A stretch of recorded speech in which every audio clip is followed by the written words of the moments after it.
કેશોદ તાલુકાના પ્રાસલી ગામના સીમાડે નાગ દેવતાનું સ્થાનક આવેલ છે। શ્રાવણ માસના દર સોમવારે દર્શનાર્થે ભક્તોની ભીડ જોવા મળે છે। પ્રાસલી ગામને સીમાડે પથ્થરના ઢગમાં દર શ્રાવણ માસના સોમવારે નાગ દેવતાના દર્શન થાય છે, જેને લઈ ભાવિકોની ભીડ ઉમટી પડે છે।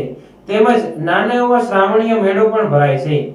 આજુબાજુના બહાર ગામના ભક્તો દ્વારા દર સોમવારે બાળકોની માનતા રાખેલ હોય તેવા પરિવાર દ્વારા બાળકને સાકર, ગોળ કે પીંડા વગેરે વસ્તુઓથી ભારોભાર જોખવાની માનતા ઉતારવામાં આવે છે।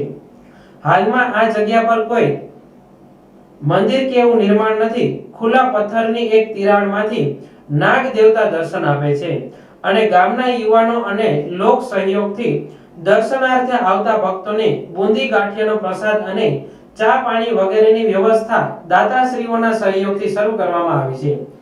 આમ દર શ્રાવણ માસના સોમવારે એક મેળાનું જેવું વાતાવરણ જોવા મળે છે। આ નાગ દેવતાનો બીજો કોઈ ઇતિહાસ જાણવા મળ્યો નથી, પરંતુ ગામના વડીલોના જણાવ્યા મુજબ વર્ષોથી આ જગ્યાએ પૌરાણિક પથ્થરની એક મોટી શિલા છે, જેમાં એક તિરાડ છે અને એ તિરાડમાંથી અંદર જોતા એક જ સ્થિતિમાં આખો દિવસ નાગ દેવતાના સ્વયંભૂ દર્શન આપે છે, પછીના દિવસોમાં જોવા મળતા નથી। આ પ્રાસલી ગામના સીમાડે દર્શન આપતા નાગ દેવતાનો ઇતિહાસ છે। અમારા અહીં વર્ષો થયા નાગ બાપાના દર્શન થયા છે અને અહીંયા અમુક બાળકોના જે માનતાઓ કરે ને કરે છે, કોઈને બાળકોનું એને બાળકો હાજર દીધેલા છે એમ, ને વર્ષો થયા છે। અમારા બાપ દાદાને કોઈને ખબર નથી કેટલા વર્ષો થયા છે।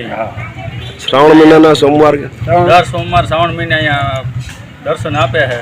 બુંદી ગાંઠિયા અને ચા પાણીમાં રાખવાના વિકાસમાં અમને જો એટલું કાંઈ હતું ને આ કર્યું છે। કોમી એકતા અમારે કોઈ અહીં કાંઈ બોલવું છે